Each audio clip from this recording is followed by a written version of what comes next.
வணக்கம். Pain management physiotherapy. இதில் bells palsy, facial paralysis, அதாவது முகப்பக்கவாதம்.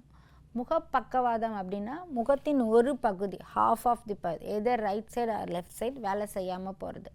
என்ன ஆகும்? கண் மூட முடியாது, கண் திறந்துகிட்டே இருக்கும். அதனால் கண்ணில் இன்ஃபெக்ஷன் ஆகும், கண்ணில் தண்ணி வந்துகிட்டே இருக்கும்.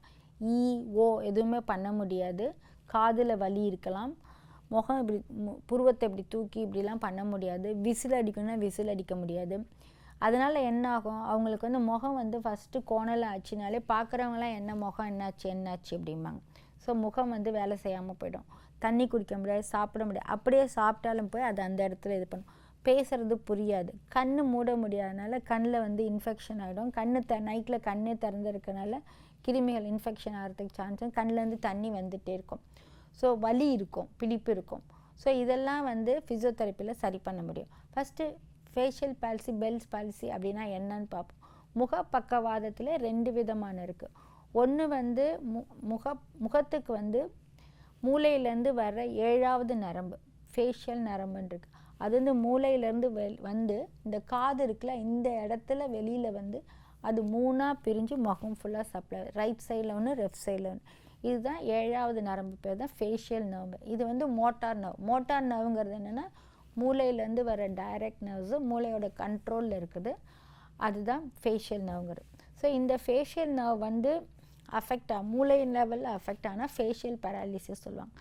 மூளையிலேருந்து வெளியில் இந்த இடம் டெம்பரோ மேண்டிபுலர் ஜாயிண்ட் வழியாக தான் அது அந்த பக்கத்தில் தான் அது வெளியில் பிரியும். ஸோ அது மூளையில் நல்லா இருந்து இந்த இடத்துல ஏதாவது பிரச்சனை ஆகி இந்த 3 பிரான்ச்சஸ் ஆகும். இந்த பிரான்ச்சஸ் வேலை செய்யாமல் முகம் வேலை செய்யலைன்னா அதுக்கு பேர் பெல்ஸ் பால்சின்னு பேர். ஸோ இது எதனால் வரும்? ஸ்ட்ரோக் பேஷண்ட்டுக்கு வரும். பிரெயினில் ஏதாவது டியூமர், டிபி, கேன்சர் அது அஃபெக்ட் ஆகி அதனால் வர்றதுக்கு வாய்ப்பு உண்டு. ஹெட் இன்ஜுரியில் வரும். சில இன்ஃபெக்ஷன், நான் சொன்ன மாதிரி சில வைரஸ்கள் மூளையை அஃபெக்ட் பண்ணுறதுனால அதில் ஃபேஷியல் பால்சி வரும். இது ஃபேஷியல் பால்சிங்கிறது மூளையிலேருந்து வர அந்த 7வது நரம்பு டைரெக்டாக அஃபெக்ட் ஆகும். ஸோ இதுக்கு நியூராலஜிஸ்ட் ஃபஸ்ட்டு பார்த்து ஸ்கேனிங் மற்ற எல்லா டெஸ்ட்டும் பண்ணி எதனால் வந்ததுன்னு கண்டுபிடிச்சி நர்வ் கண்டக்ஷன் டெஸ்ட் பண்ணி அது மூளையிலேருந்து தான் பார்த்திருக்கா இல்லை வெளியில் வந்திருக்கா, பெரிஃபரல்னால் வெளியில் வந்தப்புறம் அஃபெக்ட் ஆகிருக்கான்னு கண்டுபிடிப்பாங்க. ஸோ ஃபேஷியல் பால்சி அப்படின்னா அதுக்கு ட்ரக்ஸு, மருந்துகள் சிலது நியூராலஜிஸ்ட் கன்சல்ட் பண்ணி அவங்க கொடுக்கணும். அந்த ட்ரக்ஸ் கூட ஃபிசியோதெரப்பியும் கொடுக்கணும். ஸோ அப்படி ஃபிசியோதெரப்பி கொடுக்குறப்ப ஃபியூ வீக்ஸ் டைமில் அந்த முகம் வேலை செய்ய ஆரம்பிச்சிடும். இது ஒன்று. அடுத்தது பெல்ஸ் பால்சி. பெல்ஸ் பால்சி அப்படின்னா மூளையிலேருந்து அந்த 7வது நரம்பு நல்லா தான் வரும். ஆனால் இந்த இடத்துல வெளியில் வர்ற இடத்துல அது அஃபெக்ட் ஆகி வேலை செய்யாமல் போகும். அதுதான் பெல்ஸ் பால்சின்னு பேர்.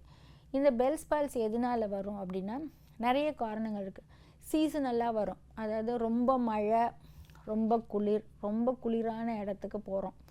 இப்போ ஆடி மாதம், நவம்பர், டிசம்பர், ஜான்வரி, அந்த கிறிஸ்மஸ், நியூ இயர் டைமில் இப்போ நம்ம ஊரில் பார்த்திங்கன்னா அந்த இடத்துல ரொம்ப கோல்டு, ரொம்ப மழை இருக்கும். மழையில் நனைஞ்சிருப்பாங்க, காதில் தண்ணி போயிருக்கும், சரியாக துவட்டிருக்க மாட்டாங்க. இல்லை வெயில் காலத்தில் என்ன பண்ணுவாங்கன்னா ரொம்ப வேர்க்குது அப்படின்ட்டு மொட்டை மாடியில் போய் டைரெக்டாக படுத்திருப்பாங்க. ஹீட் ஆகுதுன்னு டைரெக்டாக நைட்டில் போய் தலை குளிச்சுட்டு ஐஸ்கிரீம் சாப்பிடுவாங்க, தலை காய வைக்க மாட்டாங்க. பஸ்ஸு, ட்ரெயினில் ட்ராவல் பண்ணுறாங்க, இல்லை பைக்கில் ட்ராவல் பண்ணுறாங்க, சரியான காலர் மஃப்ளர் போடாமல், காட்டன் வைக்காமல் அப்படியே ஓப்பனாக ஏர் அந்த இடத்துல படுறப்ப, இப்போ ஜன்னல் பக்கம் உட்காந்து போவாங்க, ட்ரெயினில் போவாங்க, மழை காற்று வரும், பனி காற்று வரும், அது போய் அஃபெக்ட் பண்ணி அதனால முகம் வேலை செய்யாமல் போகும். இது பெல்ஸ் பால்சிங்கிற. இந்த ஃபேஷியல் பால்சிக்கும் பெல்ஸ் பால்சிக்கும் என்ன டிஃப்ரெண்ட்னா, ஃபேஷியல் பாலிசி சென்ட்ரல் நர்வஸ் சிஸ்டத்தோட எஃபெக்ட் இருக்கிறதுனால ட்ரக்ஸும் கொடுக்கணும், ஃபிசியோதெரப்பியும் கொடுக்கணும். எவ்வளோ சீக்கிரமாக டயக்னோஸ் பண்ணி எவ்வளோ சீக்கிரமாக ட்ரீட்மெண்ட் கொடுக்குறோமோ அவ்வளோக்கு இம்ப்ரூவ்மெண்ட் வரும். பெல்ஸ் பாலிசி பெரிஃபரல் வெளியிலேருந்து பண்ணுறதுனால அதுக்கு சிம்பிள் ட்ரீட்மெண்ட்டும் எக்ஸசைஸும் பேசிக் ட்ரக்ஸுமே கொடுத்தாலே சரி பண்ண முடியும். ஸோ பெல்ஸ் பாலிசிக்கு, ஃபேஷியல் பாலிசிக்கு என்னென்ன மாதிரி ட்ரீட்மெண்ட் கொடுக்கணும், அதை எப்படி ஃபிசியோதெரப்பியில் சரி பண்ண முடியும் அப்படிங்கிறத பற்றி நெக்ஸ்ட்டு பார்ப்போம். தேங்க்யூ.